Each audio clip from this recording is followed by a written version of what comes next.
Aux environs de l'an 95, l'apôtre Jean se trouve à l'île de Patmos, là où le Seigneur va lui communiquer un message très riche que nous trouvons dans le livre d'Apocalypse.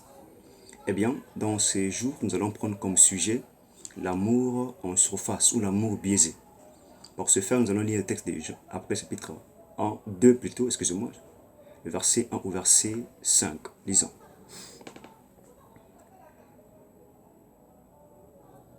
Écrit à l'ange de l'église d'Éphèse. Voici ce que dit celui qui tient cette étoile dans sa main droite, celui qui marche au milieu de cette chandelier d'or. Je connais tes œuvres, ton travail et ta persévérance. Je sais que tu ne peux supporter les méchants, que tu as éprouvé ce que se disent apôtres et qui ne le sont pas, et que tu les as trouvés menteurs, que tu as de la persévérance, que tu as souffert à cause de mon nom, et que tu ne t'es point lassé. Mais ce que j'ai contre toi, c'est que tu as abandonné ton premier amour. Souviens-toi donc d'où tu es tombé, réponds-toi et pratique tes premières œuvres. Sinon je viendrai à toi et j'ôterai ton chandelier de sa place, à moins que tu ne te répandes. Ici on voit clairement que il est dit que l'apôtre Jean écrit la lettre à l'ange de l'église d'Éphèse. L'apôtre Jean n'est pas l'auteur du message qui est adressé à l'ange de l'église d'Éphèse, mais il est plutôt l'écrivain. Si on peut l'assimiler à notre époque, on pourrait dire c'est comme s'il est donc le secrétaire du Seigneur pour envoyer un message bien précis à l'ange de l'église d'Éphèse.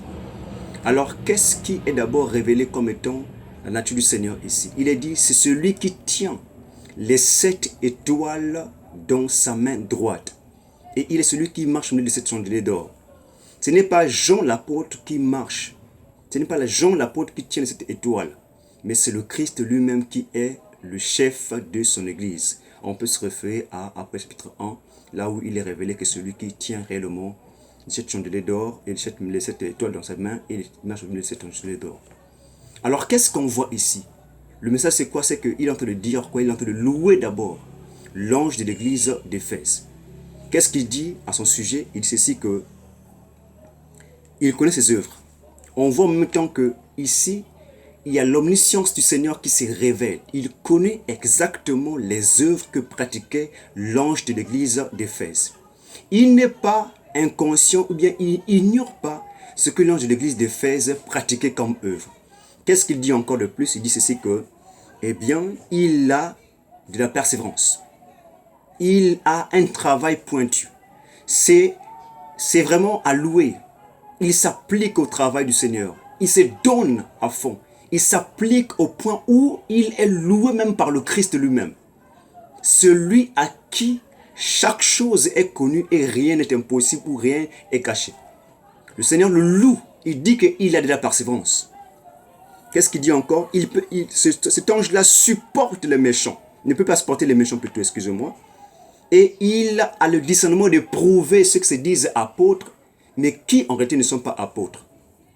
Ça pourrait aussi être aussi l'objet de notre part. On peut aussi nous dire que tu as le discernement, tu as la connaissance, tu as la capacité, tu enseignes très bien, tu prêches bien, tu donnes le bon message. Les hommes sont influencés, les hommes sont là en train de se convertir, les hommes sont brisés parce que tu es en train d'enseigner. Eh bien, il y a des éloges qui sont là. Mais quand on suit la suite, on se dit qu'au verset 5, on dit ceci que, et au verset 4, on dit ceci que, mais ce que j'ai contre toi, c'est que tu as abandonné ton premier amour. Après les éloges, vient le mais. Après qu'on ait loué cet ange-là, après qu'on ait donné des manifestations par rapport à ce qu'il fait, eh bien vient ce qu'on appelle par le mais ou l'opposition. C'est aussi le cas pour nous aujourd'hui. Il y a des gens qui aujourd'hui ont des pratiques ou encore des œuvres à louer. Quand les hommes nous voient et les hommes nous louent. Quand les hommes nous voient et les hommes de dire, en tout cas, voici les vrais chrétiens. Voici les bons chrétiens. Voici les hommes qui vont aller au ciel. Le Seigneur aussi dit, oui, c'est ça, ils ont des œuvres, ils ont des pratiques. En tout cas, ce sont des hommes qui pratiquent la parole que j'ai dit. Mais malheureusement, le problème c'est quoi? C'est qu'il y a l'abandon de l'amour. L'amour devient superficiel. L'amour n'est plus profond. Lorsqu'on cite Jésus, eh bien, on connaît que Jésus est qui? On ne vient plus pour lui. On est bondi plus lorsqu'on cite seulement le nom de Jésus-Christ. On est là, on peut pratiquer de bonnes œuvres. on donne la dîme, on va à l'église, on prie, on fait tout ce qu'il faut, on évangélise même. On donne aux pauvres, on assiste des personnes. Mais l'amour pour le Christ n'y est plus présent. L'amour qui était là est devenu un amour biaisé. Un amour qui était mélangé, mixé. C'est un amour qui ne vibre plus pour lui. C'est un amour qui a maintenant est départagé.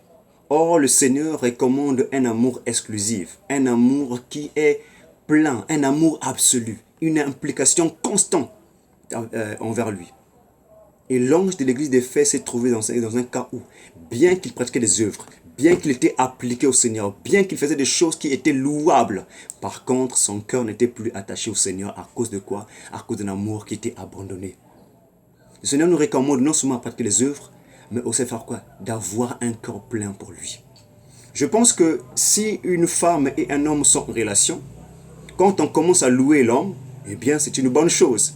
Mais lorsqu'on arrive à dire que malgré qu'il donne l'argent au foyer, malgré qu'il pourvoit aux besoins du foyer, malgré qu'il s'intéresse à s'occuper de la maison, toutes ces choses-là, mais malheureusement, son cœur n'est plus attaché à moi. Je pense que ça devait nous emmener à réfléchir.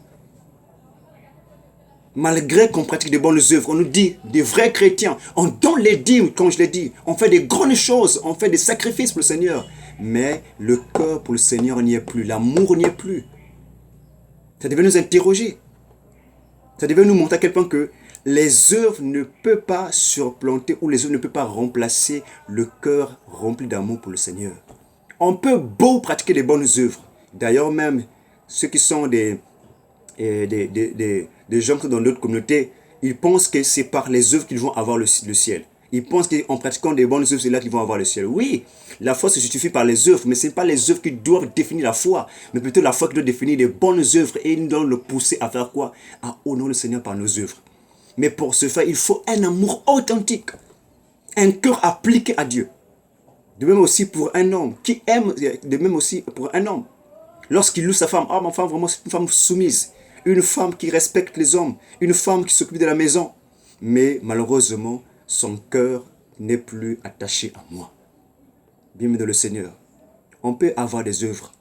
Si notre cœur n'est pas attaché à nous, nous devons se questionner. Si notre cœur n'est pas attaché plutôt au Seigneur, on doit se questionner. On doit s'arrêter un instant et on doit s'examiner. Est-ce que vraiment les œuvres-là comptent plus que nos cœurs attachés en amour pour le Seigneur Jésus-Christ? On peut avoir des grands comptes en banque. On peut aller prendre l'argent en question. On peut payer même la parcelle pour une communauté. On peut même payer des personnes qui sont dans le monde. On peut faire tout ce qu'on veut. Mais lorsque le cœur n'est pas appliqué au Seigneur dans un amour profond, dans un amour qui est complètement abandonné au Seigneur, ces choses-là vont toujours poser des questions devant le Seigneur pour nous dire, tu as abandonné ton premier amour. Nous devons donc s'examiner et revenir à ce qui était fondamental. Quoi? Le premier amour. Là où Christ était tout. Qu'on mange, qu'on ne mange pas. Qu'on parle, qu'on ne parle pas. Qu'on est malade, qu'on soit malade ou qu'on ne soit pas malade. Christ était l'absolu. Qu'on nous donne des appréciations. Qu'on ne donne pas des appréciations. Christ était tout pour nous. On doit revenir à cet amour-là. Et pour ce faire, ou bien pour régler la question, qu'est-ce qu'il dit au verset 6? Il dit ceci que tu dois te repentir.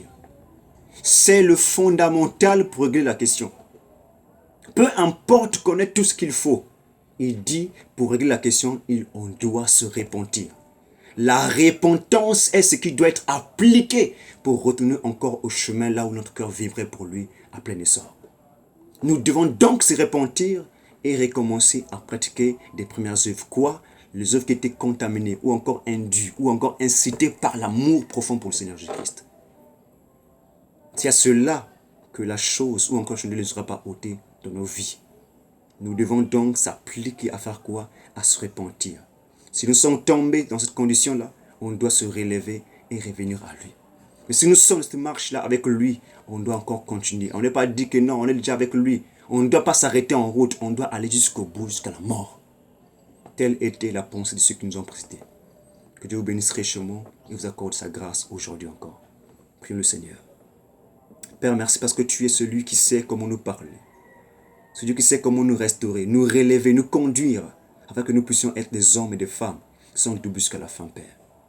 Père, je t'en supplie, ô Dieu, ceux qui ont abandonné le premier amour qui est toi, rappelle-nous, ô Dieu, parle à nos cœurs. pour qu'on soit appliqué à toi seul, car tu es notre Dieu. Sois béni et sois honoré parce que tu es notre Seigneur et notre Roi. Tu es notre absolu Seigneur. Aide-nous, ô Dieu, à s'appliquer à toi, à se remettre en question, à s'examiner pour pouvoir retrouver notre premier amour qui tu es. Sois béni et sois honoré pour toujours au nom du Christ Jésus. Amen.